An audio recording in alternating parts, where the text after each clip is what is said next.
Cuando se inició la revolución industrial, las máquinas empezaron a producir cosas, montones de cosas. Pero había un problema. Llevar esas cosas al mercado resultaba bastante difícil. En 1750 se tardaba 16 días en recorrer los 640 kilómetros que hay entre Edimburgo y Londres. Es más de lo que se tardó en llegar a la Luna y volver en 1970. Las cosas tenían que cambiar. Y vaya si cambiaron, de la manera más espectacular. Pero, ¿qué ocurrió durante la Revolución Industrial que le dio a Inglaterra un sistema de transporte que era la envidia del mundo?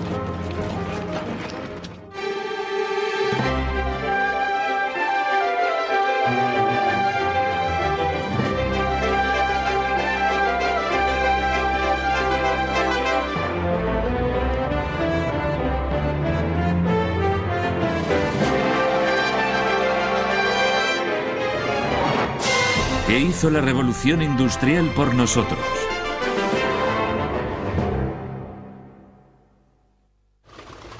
En marcha.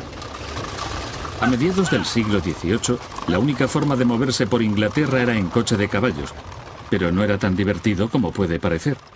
Nos podríamos referir a los pasajeros de entonces como los mártires de la carretera. Había baches tan grandes como para ahogarse dentro. Los salteadores de caminos eran una amenaza constante y los carruajes maltrataban duramente los huesos de los pasajeros, que se ponían enfermos mientras vibraban a lo largo del camino. Ir en carruaje y viajar era horroroso. No había lo que entendemos por amortiguadores y el coche solo se sostenía con correas de cuero que colgaban de 4 postes, uno en cada esquina. Y aquí tengo un poste, si quieres sujetarlo, y esto hubiera ido fijado al chasis, básicamente. Sí. Y a la correa de cuero que va atada a la carrocería. Esta es la carrocería del coche, donde se sentarían los pasajeros. Así que no tenían lo que hoy entendemos por amortiguadores. Se balanceaba una barbaridad y realmente todos acababan bastante mareados. Entonces, ¿cuándo descartaron esta idea del poste y la correa? En 1804, cuando un hombre, Obadiah Elliot, logró ese gran avance que revolucionó la construcción de carruajes.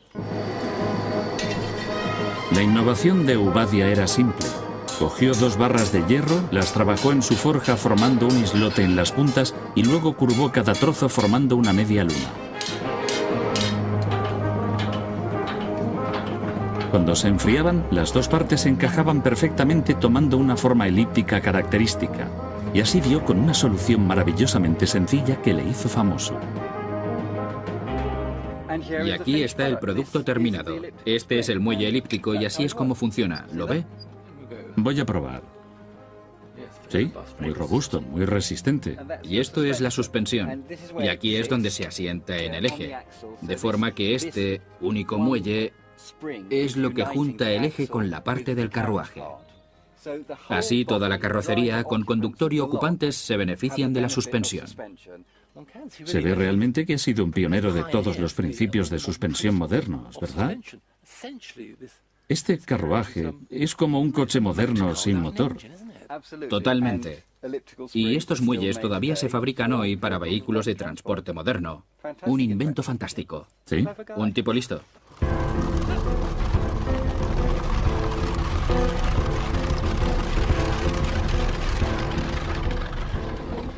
Esta tecnología implicaba que los coches podían ser más ligeros, más fuertes y más rápidos. Este modelo en particular podía alcanzar la absurda velocidad de 32 kilómetros por hora. Por fin era posible conseguir un poco de comodidad y de velocidad. Los muelles elípticos de Elliot doblaron el número de pasajeros que podía viajar en un solo vehículo. Incluso la oficina de correos estatal los adoptó en sus nuevos coches para el reparto del correo. Pero, a pesar de este gran avance, nadie llegaba rápido a ninguna parte. Las carreteras de Inglaterra eran absolutamente espantosas, pero había un hombre que estaba decidido a hacer algo al respecto. John Macadam conocía especialmente bien los problemas de las carreteras británicas. Había recorrido más de 480.000 kilómetros en 15 años, así que conocía lo malo de ellas. La mayoría de las carreteras eran administradas por asociaciones incompetentes o corruptas. En realidad, solo les interesaba ganar dinero con los peajes.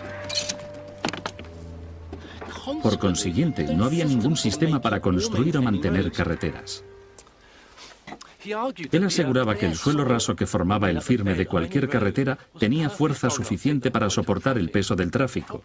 El problema venía cuando la carretera, este suelo, se mojaba y quedaba encharcado. También observó la rueda y comprobó que la superficie de la rueda que estaba en contacto con el agua en un momento dado medía solo 12 centímetros cuadrados. Por tanto, si en la carretera no había ninguna piedra de más de 12 centímetros, la rueda del vehículo se deslizaría con suavidad. Dio la orden de romper las piedras y de clasificarlas en 3 tamaños diferentes. Estoy sentado en un montón de piedras de las más grandes. Estas piedras grandes se usaban en la base de la carretera, directamente sobre el suelo. Y con las piedras de tamaño mediano, como estas, se hacía la capa siguiente, la intermedia. Y las piedras más pequeñas se usaban para la superficie superior de la carretera. Eso hacía el camino muy llano. Cuanto más se usan, mejores son estas carreteras, porque al pasar los vehículos, sus ruedas iban compactando el firme, dejando una superficie lisa y bien drenada. En los años 1820, algo muy parecido a una red nacional de carreteras estaba emergiendo en Inglaterra. El tiempo de los viajes llegó a reducirse en un 80%, y el número de personas que viajaba era 15 veces superior al de 40 años antes. Los fabricantes ya podían llevar sus productos a nuevos mercados por todo el país y más allá. Cuando el gobierno emprendió la construcción de una nueva ruta hacia Irlanda, quería que fuera la mejor carretera que se había hecho nunca, y designaron a Thomas Telford para construir la arteria de Londres al ferry de Holyhead. La carretera de Telford iba a ser monumental, una propuesta muy distinta del planteamiento de baja tecnología de Macadam. Había que construir esta carretera a través del paisaje. Tenía 9 metros de ancho y drenaba sobre cimientos de piedra sólida. Telford abrió unas franjas colosales a través de las colinas y creó enormes muros de contención para mantener el nivel de la carretera. Pero el mayor reto de Telford fue el estrecho de Menai, una extensión de agua de notorio riesgo, el obstáculo más desalentador. Telford sabía que se necesitaba un puente, pero tenía que ser un puente como nunca se había visto antes, porque la extensión del estrecho de Menai era absolutamente enorme. Podía haber construido simplemente un puente de lado a lado como este, pero se rompería. La manera convencional de sostener un puente es por abajo, mediante arcos o pilares. El peso del puente se traspasa a estos soportes que se empotran en el lecho del río. Ahora este tipo de puente funciona muy bien. Pero, por desgracia para Telford, esto no era una opción. El almirantazgo utilizaba el estrecho e insistía en que el puente tenía que ser bastante alto como para permitir que sus barcos de guerra, con sus altos mástiles, pasaran por debajo de él. Telford empezó a diseñar planos para un tipo de puente distinto. No era una idea nueva, pero nunca se había intentado a una escala como esta. Construyó una serie de cadenas de hierro macizas con eslabones de 2,74 metros de largo y que pesaban cientos de kilos. Cada extremo se anclaba en túneles subterráneos cortados en lo profundo de la roca. El 26 de abril de 1826, 50 hombres levantaron la primera cadena en el aire hasta lo alto de las 2 grandes torres, acompañados por una banda de música para que lo hicieran al tiempo.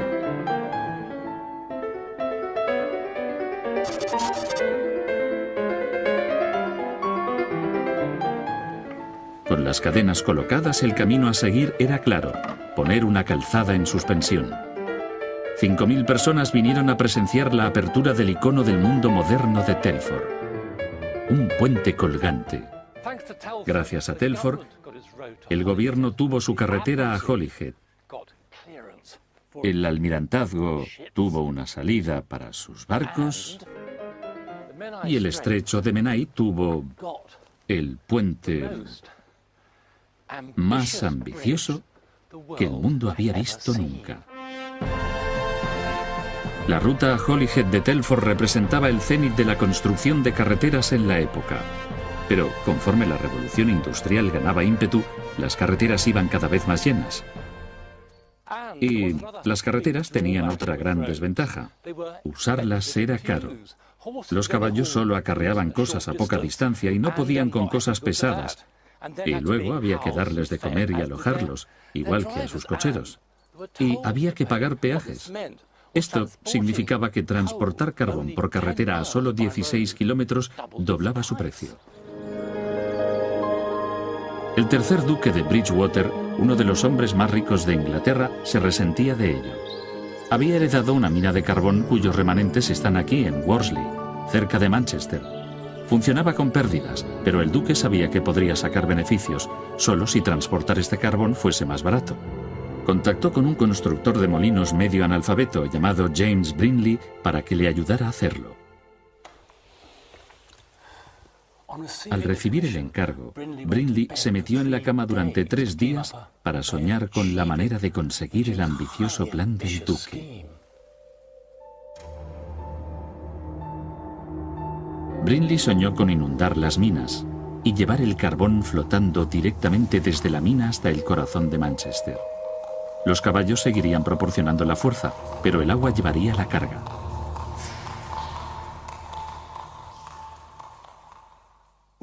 Cuando Brindley se despertó, tenía todo el esquema planificado en la cabeza. Resulta increíble, pero el duque aceptó el diseño a pesar de tener un origen tan poco convencional. Entregó su fortuna al proyecto y empezó la obra. En julio de 1761, una extensión de agua perfectamente horizontal llegaba a Castlefield, en Manchester. Era el primer canal importante de la revolución industrial. De golpe, el precio del carbón en la ciudad se redujo a la mitad, de 7 peniques por 100 de peso a solo 3,5. Y el rico duque se hizo mucho más rico. El canal de 16 kilómetros del duque fue recibido como la maravilla de la época, pero para Brindley esto solo era el principio. Al no haber en Inglaterra un lugar a más de 100 kilómetros del mar, él vio que los canales podían ser un enlace vital para conectar cualquier parte del país con un puerto y desde ahí a cualquier parte del mundo. Construyó esclusas para llevarlos por las colinas, acueductos para llevarlos por los valles, juntó 2 ríos y luego trató de hacer lo que nadie había hecho antes. Este lugar es muy ordinario, un lugar poco adecuado quizá para un acto dramático. Pero construir túneles como este, bueno, fue de las cosas más dramáticas. Resulta increíble, pero antes de Brindley, nadie había intentado construir túneles masivos como este para el transporte. Se consideraba un acto de gran insensatez siquiera intentarlo, incluso un acto contra la naturaleza, contra la voluntad de Dios.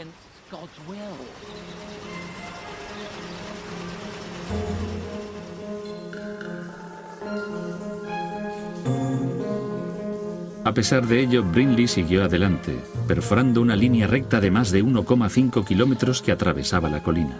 ¿Cómo lo había hecho? Este hombre medio analfabeto y autodidacta había trabajado sin descanso para comprender cómo debería construirse el túnel. Y lo hizo todo sin cálculos escritos ni dibujos, sin dejar ningún documento, excepto las obras mismas. Utilizando un telescopio para alinear los marcadores por toda la cresta de la colina, Brindley jalonó una ruta para la gran excavación. Durante la construcción del túnel, los obreros bajaban por aquí, llegaban a este nivel y luego tenían que trabajar hacia este lado y hacia este horizontalmente cavando el túnel, conectando con otras grietas a izquierda y derecha, también excavadas desde arriba. Fue asombroso. Uno siente con fuerza lo que debió de ser crear esto, este túnel. Uno puede entrar en la mente de los obreros. Uno puede ver lo duros que eran, lo elementales que eran cortando la roca viva. Muy valientes. Este lugar todavía tiene el poder de conmover y, desde luego, el poder de aterrorizar.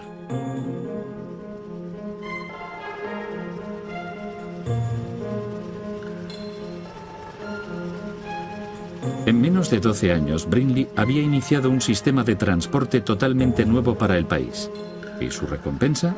Una muerte prematura por agotamiento y exceso de trabajo.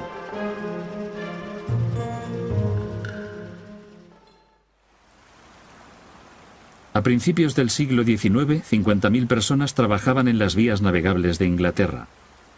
En lugares apartados, las industrias caseras se convirtieron en grandes centros de fabricación con miles de empleados. Todo esto significaba que había un mundo nuevo creado por la industria, a excepción de una cosa. Todo seguía dependiendo de la fuerza del caballo, una bestia en la era de las máquinas. Pero entonces llegó la noticia de que en Bristol un tal George Pocock había encontrado el recambio. Pocock ya era un hombre conocido. Había creado una máquina para zurrar a los alumnos de mala conducta. Pero esta vez había hecho un aparato nuevo que podría reemplazar en todo al caballo.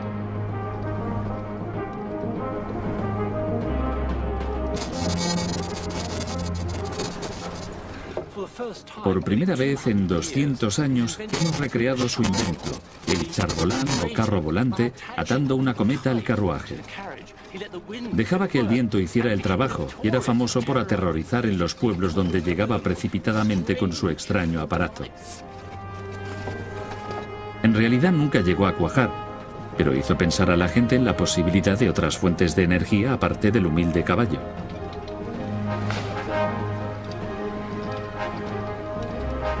Pero estábamos en la era industrial. La revolución del motor no iba a caer del cielo. El futuro estaba en la mecánica y la maquinaria. La energía del vapor se había aprovechado durante años en gigantescas máquinas industriales. Funcionaban con vapor a baja presión. Un joven ingeniero de Cornualles, Richard Trevithick, empezó a trabajar en una máquina usando una nueva y potente tecnología que muchos consideraban altamente peligrosa. Utilizando una caldera pequeña pero resistente, se podía contener el vapor a alta presión. Si la caldera no explotaba, entonces se disponía de una cantidad de energía enorme cuando el vapor era liberado. John, desarrollar una máquina de vapor a alta presión hizo posible crear una máquina de vapor muy potente y ligera. Trevithick cogió la tecnología existente, que era la de James Watt, vapor a una presión de 1,5 kg y motores arquitectónicos enormes empotrados en casas del motor. Cosas macizas que pesaban más de 1000 toneladas. Y aumentó la presión del vapor 20 o 30 veces. Por eso fue capaz de miniaturizarlo todo, lo cual le permitió hacer máquinas móviles. En 1801, Trevithick soltó algo nunca visto en la carretera de Camborne-Natahidi ni en ninguna otra carretera para el caso. Lo bautizó como Puffing Devil, o Diablo Soplando, un aparato extraordinario. ¿Cuáles son las características físicas de una máquina de vapor a alta presión? Bueno, esta es una unidad autónoma, así que todo está aquí. Lleva una caldera y un motor combinado. Bien. Este tambor negro de aquí es básicamente la caldera que contiene el agua. Ya. Y en este extremo hay un cilindro vertical, solo uno, con 18 centímetros de diámetro y 40 centímetros de carrera. Eso hace que el pistón se mueva arriba y abajo, 40 centímetros. Eso funciona arriba y abajo. Con esa barra del pistón levanta y baja esa viga que tira de aquí conectando las barras y hace rotar el eje trasero, que es el eje de la manivela. Este tipo de invento, la máquina de vapor a alta presión, tenía mucho potencial, ¿no? Sí, este fue el primer vehículo del mundo que tuvo éxito y el antecesor de todo el transporte moderno por carretera. Podemos seguir su revolucionario desarrollo a través de varias máquinas hasta llegar al coche moderno con motor. Esta máquina lleva incorporados 4 dispositivos de seguridad que, si los hubiera patentado, hubiera tenido una baronía, fortuna y bienes y todo lo demás, pero no lo hizo. Sin embargo, se siguieron usando durante toda la era del vapor y algunos todavía se usan en centrales nucleares. Increíble, ¿verdad? Un tipo increíble. Pero ocurrió un desastre. En un accidente difícil de entender, Trevithick estrelló su carruaje de vapor, pero se alejó de la escena para tomarse un par de cervezas en el pub local. Con todos sus dispositivos de seguridad, el Puffing Devil había estallado. De todos modos, corría el año 1801 y las carreteras aún no estaban realmente como para soportar el aparato de Trevithick, que era mucho más pesado que cualquier otra cosa en la carretera. Desanimado, volvió a las minas. Y allí vio que su próximo avance había estado delante de sus narices toda su vida. Raíles.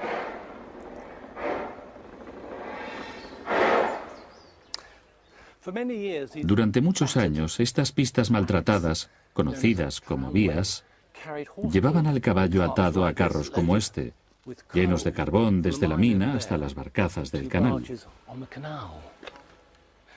Al observar este procedimiento, Trevithick se hizo una pregunta muy simple. ¿Se podría adaptar su máquina para reemplazar al caballo y arrastrar los carros por la vía?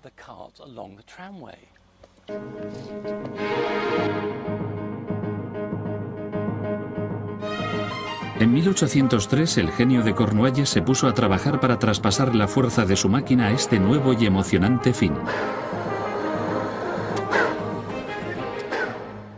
Una vez más, Trevithick había tenido un acierto monumental.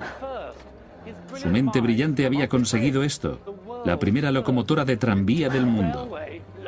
El caballo estaba en grave peligro de quedarse sin trabajo.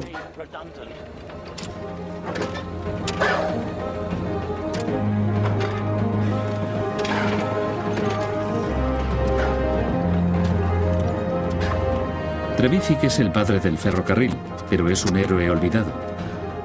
Fue brillante, independiente y trabajó con la tecnología más avanzada existente. Pero por desgracia, su genialidad por la ingeniería era directamente proporcional a su total ineptitud para los negocios. Aunque la locomotora de tren fue el invento más notable de la época, Trevithick murió sin un céntimo. Escribió: por mucho que puedan afectarme las circunstancias pecuniarias, el gran honor de ser un sujeto útil nunca me podrá ser arrebatado, lo cual para mí excede en mucho a la riqueza. Pero Trevithick había sembrado una semilla, y en los años venideros un puñado de ingenieros de minas del nordeste la cultivaron.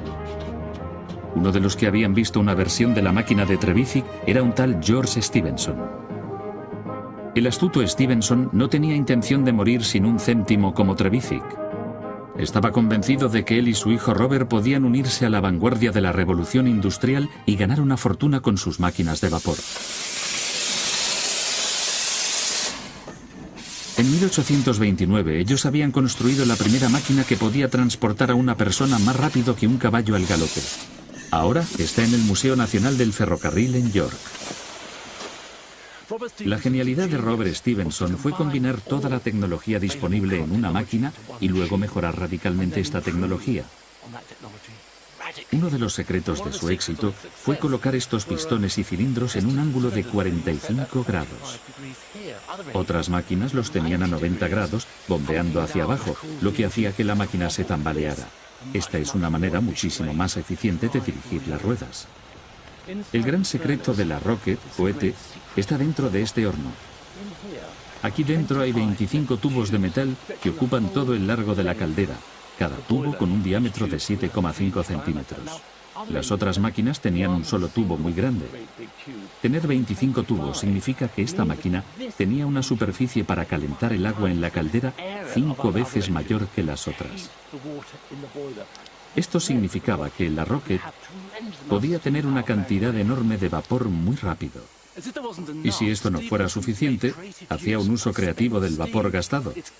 Lo lleva a lo largo de este conducto de cobre aquí a la base del embudo, sube hasta allí, crea un vacío aquí abajo y eso a su vez extrae el oxígeno. Y ese oxígeno vuelve desde la parte trasera, a través del carbón del horno, es increíble, creando un intenso calor aquí dentro. Y, sorprendentemente, cuanta más presión recibía esta locomotora, mejor funcionaba.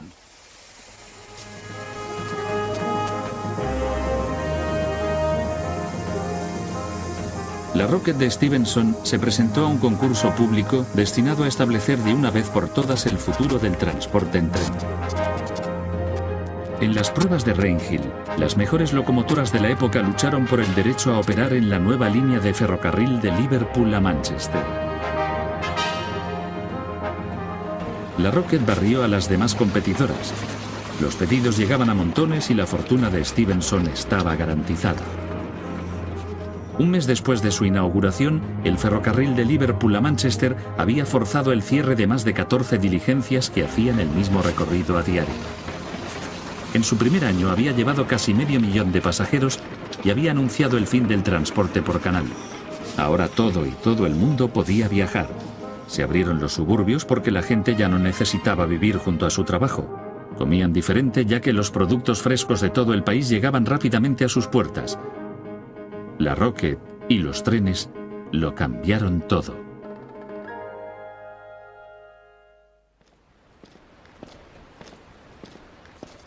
Pero, sorprendentemente, la revolución del transporte en Inglaterra durante la era industrial llegó incluso más lejos aún.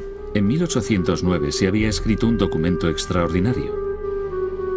El año pasado hice una máquina, y cuando una persona corría hacia adelante en ella, la levantaba con tanta fuerza que casi no podía tocar el suelo y con frecuencia la levantaba y la transportaba varias millas. El autor era George Cayley. Había inventado otras cosas, el primer miembro artificial y también el huerto familiar. Pero tenía otros intereses que ocupaban su mente privilegiada. Cayley observó el mundo a su alrededor, la naturaleza, buscando pistas para saber por qué ciertas criaturas se movían por el aire y el agua con aparente facilidad.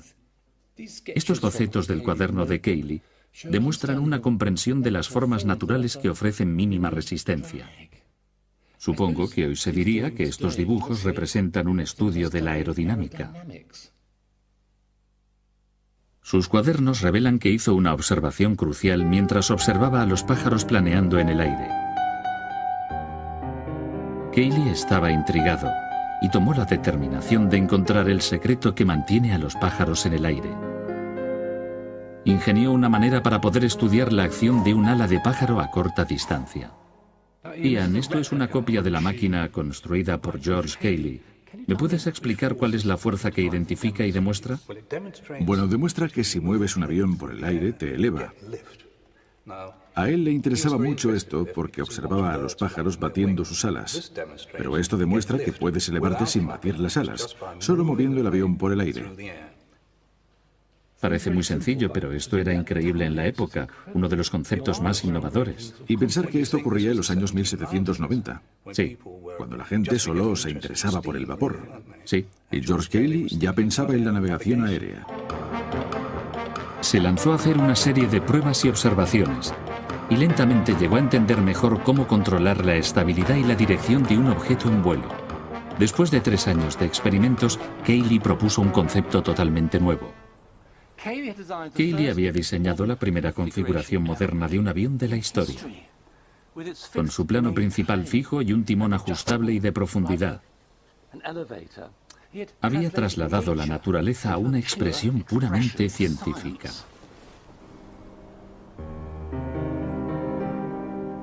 Pero eso no hacía más que alentar a Cayley a perseguir su ambición. Quería construir una máquina que pudiera transportar a una persona. Y 33 años más tarde, mandó a su cochero hacia el cielo en la primera máquina que tuvo éxito al transportar un hombre. Aquí se ha recreado para la televisión. Y Cayley no dudaba de las implicaciones de su invento. Escribió: «Cuando podamos meter la fuerza de 100 caballos dentro de una jarra de cerveza, podremos transportarnos a nosotros y a nuestra familia de forma más segura por el aire que por ningún otro medio». Durante la Revolución Industrial, el mundo empezó a encoger. Gente cuyo horizonte no se extendía más allá de unas pocas millas, ahora podían transportarse a sí mismos y a sus bienes por todo el país y también por el mundo. Inglaterra estaba en movimiento, y en ese momento de gloria, era el eje de la locomoción alrededor del cual el mundo giraba.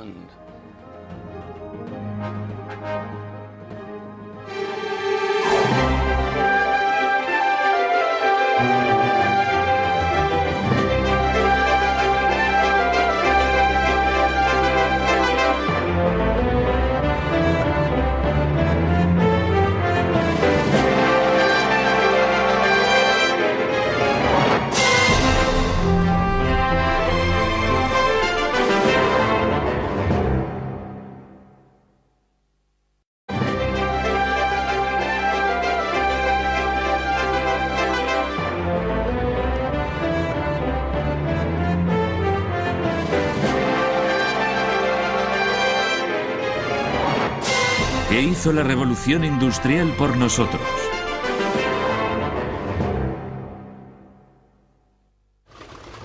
En marcha.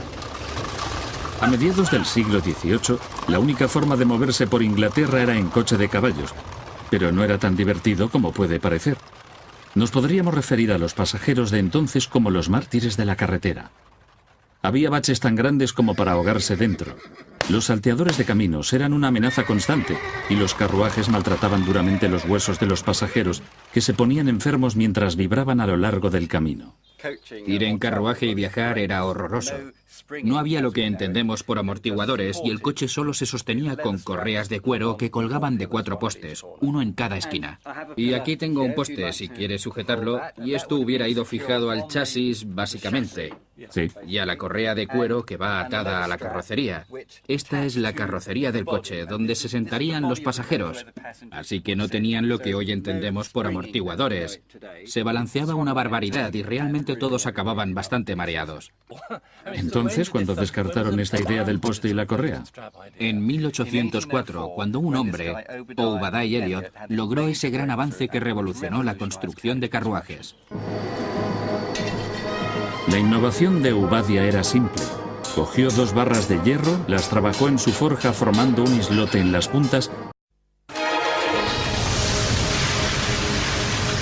Cuando se inició la revolución industrial, las máquinas empezaron a producir cosas, montones de cosas. Pero había un problema. Llevar esas cosas al mercado resultaba bastante difícil. En 1750 se tardaba 16 días en recorrer los 640 kilómetros que hay entre Edimburgo y Londres. Es más de lo que se tardó en llegar a la Luna y volver en 1970. Las cosas tenían que cambiar. Y vaya si cambiaron, de la manera más espectacular. Pero, ¿qué ocurrió durante la Revolución Industrial que le dio a Inglaterra un sistema de transporte que era la envidia del mundo?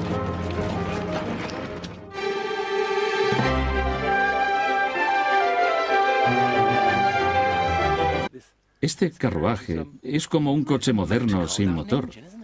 Totalmente. Y estos muelles todavía se fabrican hoy para vehículos de transporte moderno.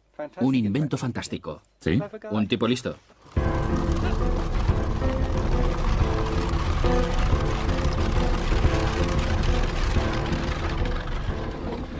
Esta tecnología implicaba que los coches podían ser más ligeros, más fuertes y más rápidos.